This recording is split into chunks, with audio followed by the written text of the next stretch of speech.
Welcome students. आज हम बात करने जा रहे हैं क्लास 6 की नई एनसीईआरटी की हिस्ट्री का चैप्टर है, चैप्टर नंबर 5। इस चैप्टर का नाम है इंडिया दैट इज भारत।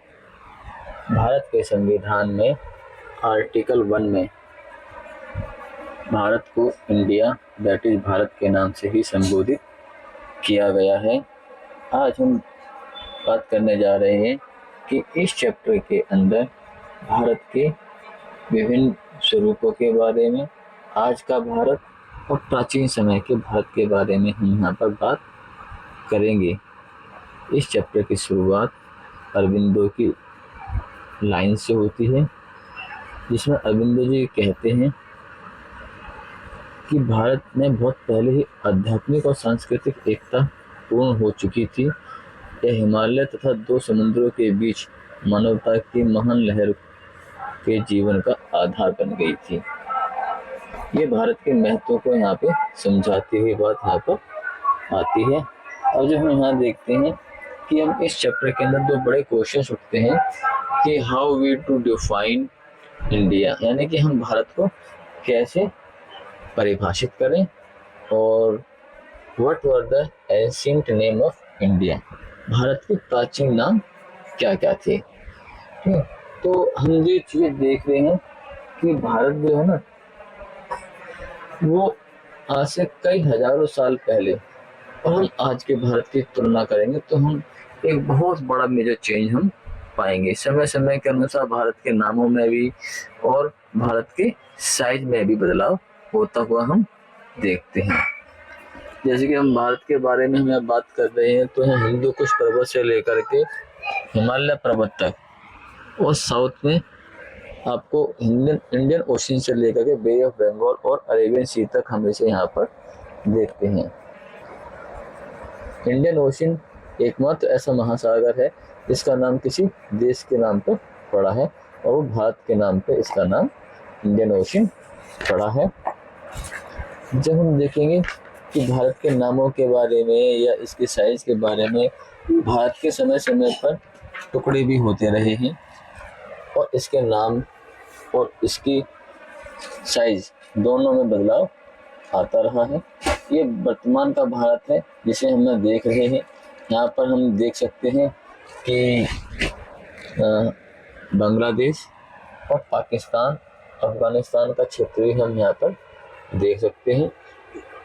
यहाँ पे पूरा हिमालय, यहाँ पे नेपाल, भूटान, इन क्षेत्रों को अगर मिलाया जाए तो ये पूरा का पूरा भारतीय उपमहाद्वीप यानी कि इंडियन सब कॉन्टिनेंट बनता है। जब हम इंडियन सब कॉन्टिनेंट की हम बात करते हैं तो अगर हम ये देखेंगे कि भारत का जो क्षेत्र है, पाकिस्तान, अफगानिस्तान, अगर हम बात करते हैं, ये हमारा मैप है, और इस मैप में अगर हम बात करते हैं तो जो ये आपका अफगानिस्तान का क्षेत्र, पाकिस्तान का क्षेत्र, ये नेपाल, यहाँ भूटान का क्षेत्र, बांग्लादेश का क्षेत्र, ये और पूरा भारत, इन सभी को अगर हम बात करते हैं, अगर हम इन्हें हम यहाँ मिलाते हैं तो ये पूरा का पूरा भारतवर्ष बन जाता है, और इसे हम भारतीय उपमहाद्वीप के नाम से जानते हैं। भारतीय उपमहाद्वीप को पूर्व में bay of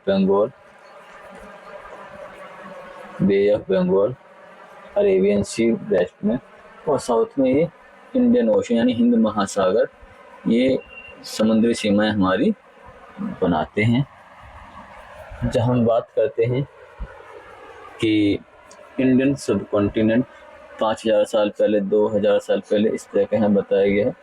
in the course of history India has been called by many names by, अब भारत को जो नाम दिए गए हैं, जो भारत के अंदर लोग रह रहे हैं उन्होंने दिए हैं, और जो बाहर से भारत में आए, घूमे, और उन्होंने अपने टेक्स्ट में, जैसे हिंदुस्तान ने नाम दिया है अदर लोगों ने, तो इन्होंने भी, या कोई तीर्थयात्री भारत में आए तो उन्होंने भारत के नामों का वर्णन किया है।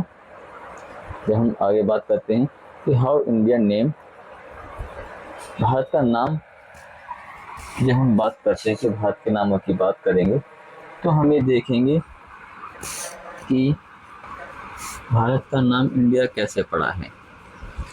जो हम बात करते हैं कि इन द ऋग्वेदा, जब हम ऋग्वेदा की बात करेंगे तो ऋग्वेदा में कुछ कॉन्सेप्ट्स आए हैं ऋग्वेदा की। तो ऋग्वेदा में भरत नाम के एक महाराज का वर्णन मिलता है और ये हम आगे वाली लाइनों में पढ़ेंगे। और सबसे पहले जो भारत जो नाम है वो ऋग्वेदा में मिला है। और यहाँ पे जो इस सब कॉन्टिनेंट की हम बात करें, इंडियन सब कॉन्टिनेंट की बात, तो आज से हजारों साल पहले इसका एक नाम सप्त सैंधव्य ऋग्वेदा में हमें देखने को मिलता है।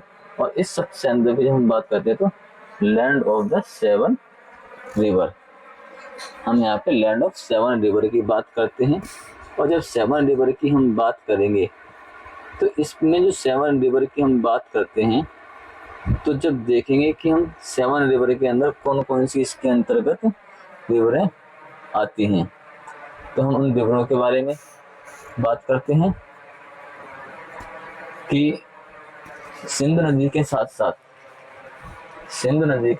जब हम 7 रिवर की बात करते हैं तो हमें इंडस रिवर, यानी इसे हम इंडस रिवर के नाम से भी जानते हैं। और इंडस रिवर सबसे बड़ी नदियों में से एक है। इसके साथ साथ सिंध, सतलज, ब्यास, देखिए अगर हम इसके बाद में हम बात करेंगे, इंडस रिवर ये हमारी मेन रिवर है। इसमें आकर के आपकी एक व्यास, सतलज, रावी, चिनाब, झेलम, ये नदियां भी आकर के इसके अंदर मिल जाती हैं। और इस इंडस नदी के नाम पर ही भारत के जो है एक नाम इंडिया भी हम यहाँ पर देखते हैं। और इसे सप्त सैंधव क्षेत्र भी बोला जाता है, यानी 7 नदियों का क्षेत्र। प्राचीन टाइम के जो हमारे वेद है, जो हिंदू धर्म की आधारशिला है, वो भी इंडस नदी के इन नदियों के किनारे सप्त सैंधव क्षेत्र में ही लिखे गए हैं। तो इस क्षेत्र का बहुत ही आध्यात्मिक और प्राकृतिक महत्व यहाँ पर दिखता है। तो इस क्षेत्र का नाम सप्त सैंधव क्षेत्र भी बोला गया है। और इंडस रिवर के जो सबसे बड़े क्षेत्र है, तो इसका नाम इंडस से इंडिया भी पड़ा है। इंडिया कैसे नाम पड़ा, हम आगे इसमें बात करेंगे कि इंडस नदी से ही इंडिया बना है। और यहाँ पे एक बहुत विशाल सभ्यता ने जन्म लिया, जिसे हम इंडस वैली सिविलाइजेशन यानी कि हड़प्पा सभ्यता के नाम से भी जानते हैं। अब जब हम इसमें बात करते हैं अदर टेक्स्ट की, तो जैसे इसमें जो टेक्स्ट है महाभारत, ये देखिए महाभारत भारत का एक सबसे फेमस टेक्स्ट है। रामायण, महाभारत, ये वेदों के बाद में बहुत इम्पोर्टेंट जो है टेक्स्ट हैं, लिखे हुए ग्रंथ हैं। इसके अंदर, महाभारत के अंदर है ना, हमें कश्मीर है, यानी कि जो आज के टाइम में कश्मीर है, कुरुक्षेत्र जो आज हरियाणा का बहुत बड़ा क्षेत्र है, वंगा जो आज बंगाल का क्षेत्र है। इसी तरह से हम इसमें प्रयाग ज्योतिषा जो आज असम के क्षेत्र में पड़ता है, कच्छ यानी कि जो गुजरात में है, और केरल, इन नामों का वर्णन भी हमें यहाँ पर महाभारत में मिलता है। मणिपुर का क्षेत्र का वर्णन भी मिलता है। तो इस तरह से हम ये अंदाजा लगा सकते हैं कि भारत के अंदर उस समय किन किन प्रदेशों को शामिल किया गया था। गांधार, नरेश शकुनी का नाम हम बात करते हैं तो गांधार जो आज का कांधार अफगानिस्तान का क्षेत्र है। ऐसे ही हम सिंधु क्षेत्र की हम बात करते हैं, सिंधु क्षेत्र वहाँ का आपके जयद्रथ वहाँ का राजा था, ठीक है। ऐसे मगध हम सुनते हैं। तो बहुत सारे क्षेत्रों के बारे में हमें वहाँ पे पता चलता है। और जब हम इसे आगे के जब हम पढ़ते हैं कि पूरे महाभारत में जो है the Mahabharata use the term Bharatvarsha and Jambu Dvipa, इसके अंदर पूरे भारत के लिए ना 2 वर्ड यूज होते हुए हमें दिखाई दिए हैं, एक भारतवर्ष के नाम से और दूसरा जम्मू द्वीप के नाम पे। भारतवर्ष की जो हम बात करते हैं वो पूरे के पूरे भारतीय सब कॉन्टिनेंट की बात करता है, एंटायर सब कॉन्टिनेंट की बात कर रहा है, यानी कि जो आज बांग्लादेश, पाकिस्तान, अफगानिस्तान, नेपाल, भूटान, ये सभी क्षेत्र ये भारतीय सब कॉन्टिनेंट का पार्ट है। और जब हम भारतवर्ष की बात कर रहा है तो इसके अंतर्गत ये सारे के सारे क्षेत्र आ जाते हैं। ठीक, जम्मू द्वीप भी एक नाम यहाँ दिया है क्योंकि भारत में ये कहा जाता है कि भारत के अंदर जो है जो जामुन के पेड़ बहुत ज़्यादा मात्रा में पाए जाते थे, तो इससे ये जम्मू द्वीप जो है ये एक इस आइलैंड में कॉमन जो है पेड़ है, इसलिए इसे जम्मू द्वीप भी कहा जाता है। ये जम्बुल ट्री यानी कि जो जामुन का जो ट्री है वो यहाँ पे आम पाया जाता है, इसलिए इसे जम्मू द्वीप भी बोला जाता है। जब हम बात करेंगे इसी में जो वैदिक ग्रुप में ना, देखिए यहाँ पे जो एक ही वैदिक ग्रुप की जब हम बात करते हैं ऋग्वेदा में, तो यहाँ पे एक राजा का नाम आया है भरत।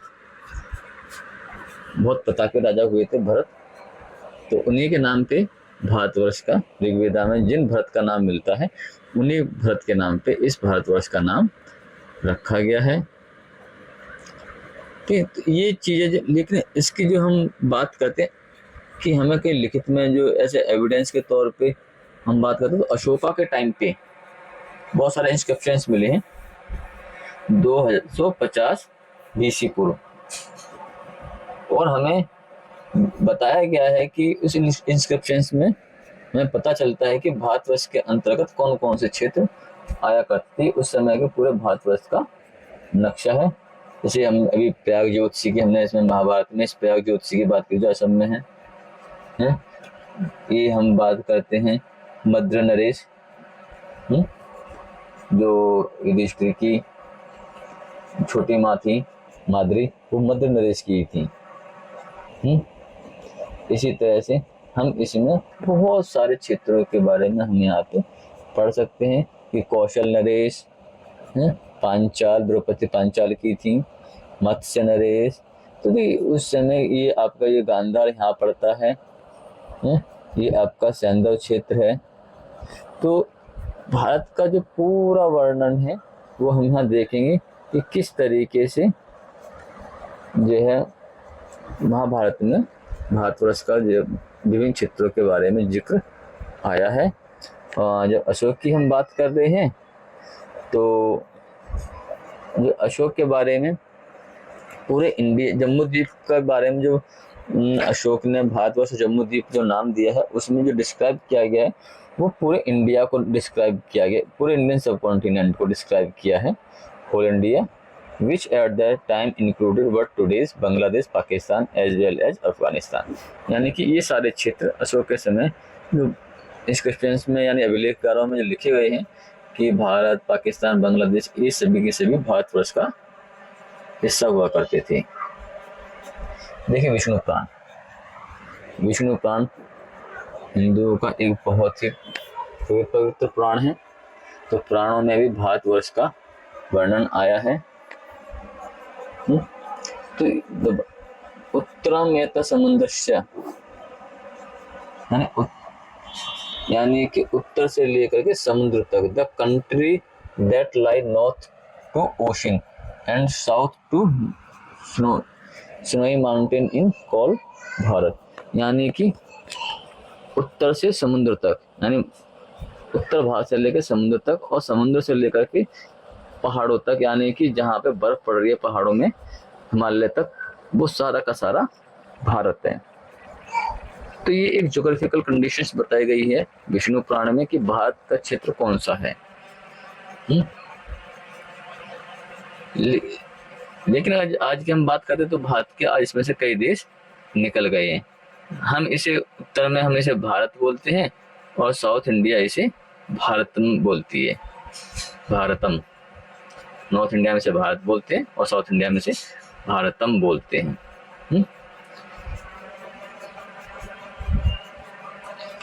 जब हम बात करेंगे आज से और साल पुराने तमिल लिटरेचर में भी ये बातें आई हुई हैं। आज से 2000 साल पहले पर्शियन किंग ने जो बात कही है कि जो इसमें उन्होंने पर्शियन किंग ने कुमारी जो बात कही है साउथ में, वो आज हम उसे कन्याकुमारी के नाम से जानते हैं।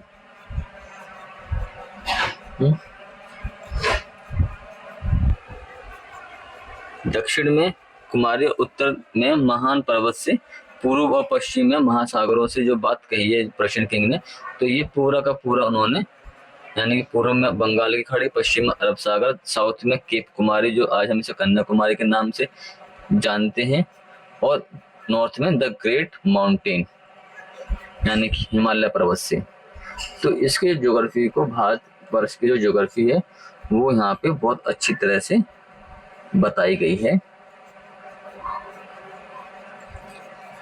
और हम देखेंगे कि विदेशों ने जो है इसका नाम भारत का कैसे रखा। विदेशियों ने, हम विदेशियों के नाम की हम बात करते हैं, विदेशियों ने भारत का नाम यहाँ पे किस तरीके से रखा है।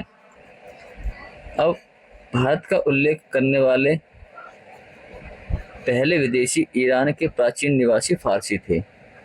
देखिए, जब हम यहाँ बात कर रहे हैं कि किस तरीके से यहाँ नाम, the first foreigners to mention India were the Persian in ancient inhabited of Iran, यानी कि जो भारत को जो नाम दिया गया है वो प्राचीन टाइम में ईरानी थे, जो ईरान के लोग रहते थे। In the 6th century BC, यानी कि क्राइस्ट से पहले 6ठी शताब्दी पूर्व, 6ठी शताब्दी ईस्वी पूर्व, the Persian empire launch military campaign and gain the control of the region of the Indus valley. जो पर्शियन किंग है, हम यहाँ पे देखते हैं कि 6ठी शताब्दी ईस्वी पूर्व फारसी के जो सम्राट थे उन्होंने सैन्य अभियान चालू किया था और सिंधु नदी के क्षेत्र पर उन्होंने नियंत्रण हासिल कर लिया। और सिंधु नदी का क्षेत्र है ये, जिसे सिंधु नदी का क्षेत्र कहा जाता था, इंडस। इसलिए कोई आश्चर्य की बात नहीं कि इस जो है ना, जो सिंधु है, ईरानी लोगों को स बोलने में परेशानी होती थी तो सिंधु नहीं बोल पाते थे, वो हिंद या हिंदू, स को वो है बोलते थे, स को वो लोग है बोलते थे, इसीलिए वो सिंधु ना बोल करके हिंदू बोलने लगे, हिंद या हिंदू, और इसीलिए सिंधु से इसका नाम हिंदू पड़ गया, सिंधु हिंदू, सिंध से हिंद पड़ गया। यानी कि सिंध से पूर्व में रहने वाले जितने भी लोग थे सारे के सारे हिंदू लोग हो गए, यानी कि हिंदू लोग, सिंधु को हिंदू लोग बोला जाने लगा। यानी कि जो हिंदू टर्म है वो एक रिलीजन ना हो करके पूर्व सिंधु नदी के पूर्व में रहने वाले सभी लोगों की एक पहचान है। जो इस क्षेत्र में रहते हैं वो सारे के सारे कौन है? हिंदू हैं। क्योंकि पर्शियन लोग स नहीं बोल पाते तो स को है बोलते थे, तो जो भी सिंधु नदी के पूर्व में लोग रहते हैं वो सारे के सारे उनके लिए क्या है? हिंदू हैं, क्योंकि वो सिंधु नहीं बोलते थे। और इसी तरह से हम जब आगे देखते हैं, ये जो हिंदू शब्द है वो सिंधु का ही एक जो है रूप जो बदला हुआ है वही है। अब ऐसे ही जो यूनानी आए वो इसे जो है उन्होंने नाम इसका इंडस नदी के, क्योंकि वो सिंधु नदी को लैटिन में जो है वो इंडस बोलते थे।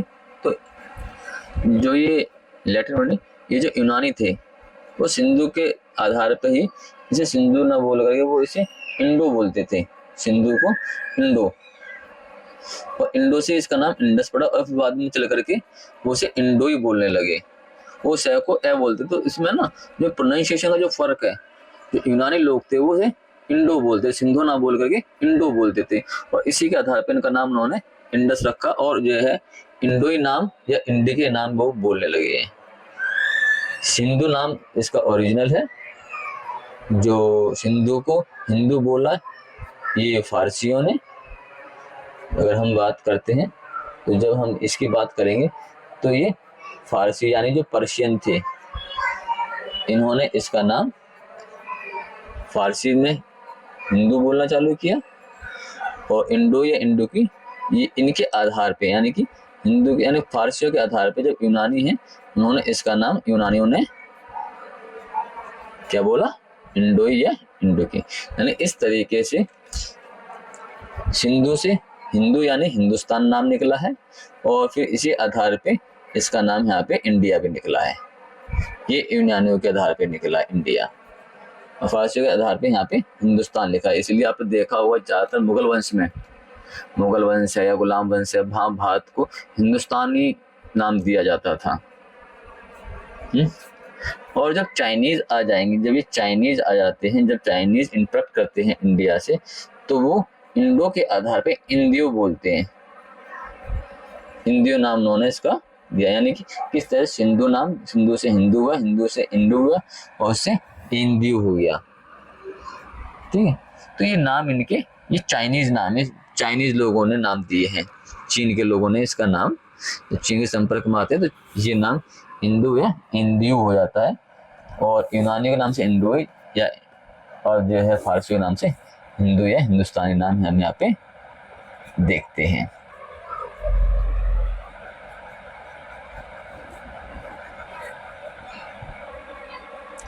ये जो आपके सामने है, ये भारत के संविधान की प्रस्तावना, ये पहला पेज है, कॉन्स्टिट्यूशन ऑफ इंडिया का फर्स्ट पेज है। तो देखिए हिंदुस्तान आपके, इससे जो है हमने अभी तक देखा है कि किस तरीके से फॉरेनर ने भारत का नाम जो है रखे हैं। तो इसमें हमने अभी पढ़ लिया कि किस तरह से फारसियों ने नाम रखे हैं, किस तरीके से यूनानियों ने नाम रखे हैं, और कैसे यहाँ पर चाइनीजों के भी नाम आए हैं। ठीक है, अब यहाँ पे हिंदुस्तान, हिंदुस्तान हम यहाँ देखते हैं ये नाम,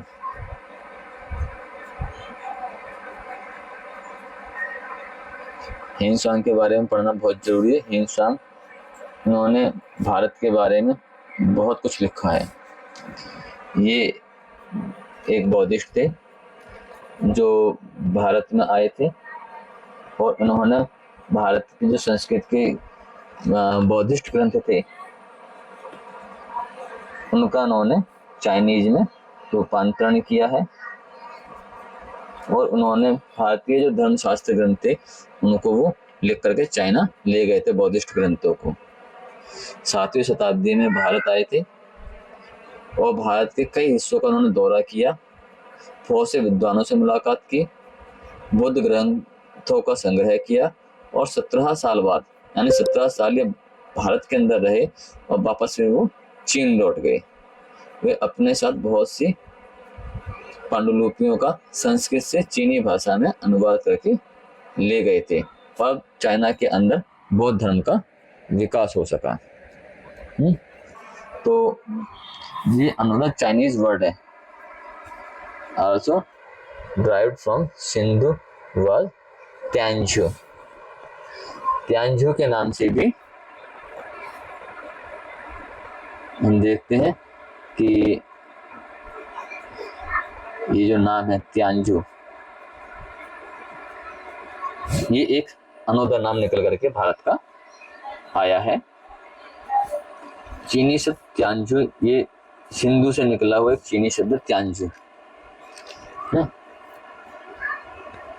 इसका जो मतलब है वो हेवनली मास्टर है, यानी कि अगर हम इसे देखते हैं कि जो ये स्वर्ग का स्वामी, यानी कि भारत को स्वर्ग के स्वामी की उपाधि यहाँ पे देते हुए हिंदुस्तान दिख रहे हैं, क्योंकि ये बुद्ध की भूमि है, और बुद्ध को चाइना में और जो है इन सब के लिए एक भगवान के स्रोत है, तो उन्होंने इसे बुद्ध की भूमि के रूप में भी इसे माना है कि ये लैंड ऑफ बुद्धा है, और ये क्या है, हेवनली मास्टर, यानी कि ये स्वर्ग का स्वामी है, यानी कि यहाँ पे सब स्वर्ग की तरह ये भारत दिखता है।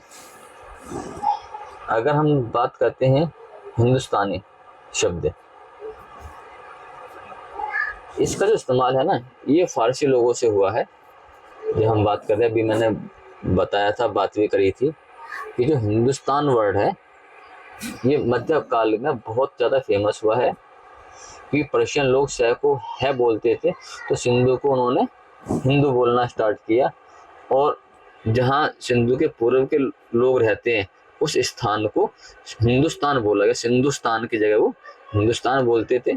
और हम ये देखते हैं कि ये फिर प्राचीन काल, मध्य काल में हिंदुस्तान वर्ड बहुत फेमस रहा है, क्योंकि जितनी भी बुक्स हैं ज़्यादातर या मुगलों ने या जितने भी हमारे ये जो वंश रहे हैं, चाहे गुलाम वंश रहा हो, चाहे खिलजी वंश रहा हो, तुगलक वंश रहा हो, सल्तनत काल जिसे हम कहते हैं, ज़्यादातर सभी जो सुल्तानों ने या बादशाहों ने भारतवर्ष के लिए हिंदुस्तान वर्ड का प्रयोग किया है। और इसका जो पहला इंस्क्रिप्शन है वो पर्शियन इंस्क्रिप्शन में 1800 साल पहले मिला है, और बाद में इसका जो यूज़ है वो पूरे भारतीय सब कॉन्टिनेंट के लिए किया जाता है। 1947 के बाद हम अलग अलग हो गए हैं, पाकिस्तान और भारत ये सब अलग अलग देशों के नाम से, बांग्लादेश, नेपाल, ये सब अलग अलग देश बन गए। पहले ये सारे के सारे इंडियन सब कॉन्टिनेंट का ही पार्ट है ज्योग्राफिकल तौर यानी भौगोलिक तौर पर, लेकिन आज पॉलिटिकल तौर पे ये देश अलग अलग बन गए हैं, अफगानिस्तान, पाकिस्तान, भारत, बांग्लादेश, नेपाल, भूटान। तो हम ये देख सकते हैं कि ये ज़्यादा उस समय जो वर्ड हुआ करता था पूरे इंडियन सब कॉन्टिनेंट के लिए यूज होने लगा है। अब यहाँ पे है, can you complete this table of many name of India. Persian लोग इसे क्या बोलते थे, ग्रीक में इसे क्या बोला जाता है। अगर हम यहाँ जब बात करते हैं ग्रीक लोग इसे क्या बोलते हैं, जब हम ग्रीक लोगों की बात करेंगे तो ग्रीक लोग इसे बोलेंगे इंडोई,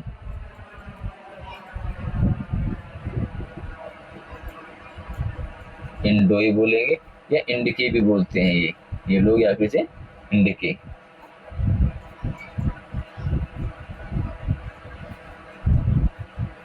इंडिके वर्ड भी से बोलते हैं।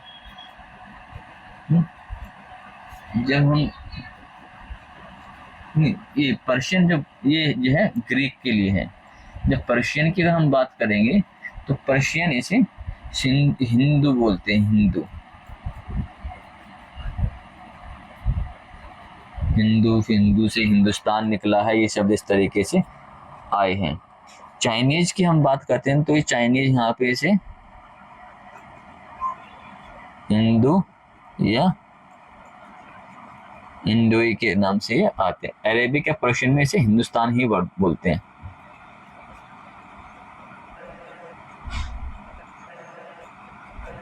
हिंदुस्तान वर्ड ये हम यूज होता हुआ दिखते हैं।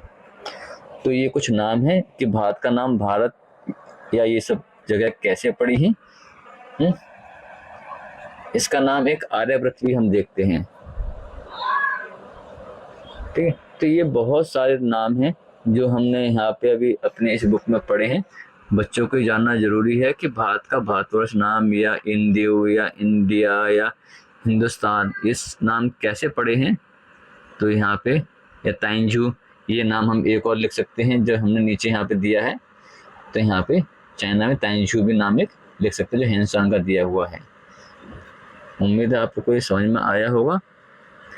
अगर आपको कोई भी क्वेरी है तो आप कमेंट बॉक्स में बता सकते हैं, आपको उसका जवाब जरूर दिया जाएगा। धन्यवाद।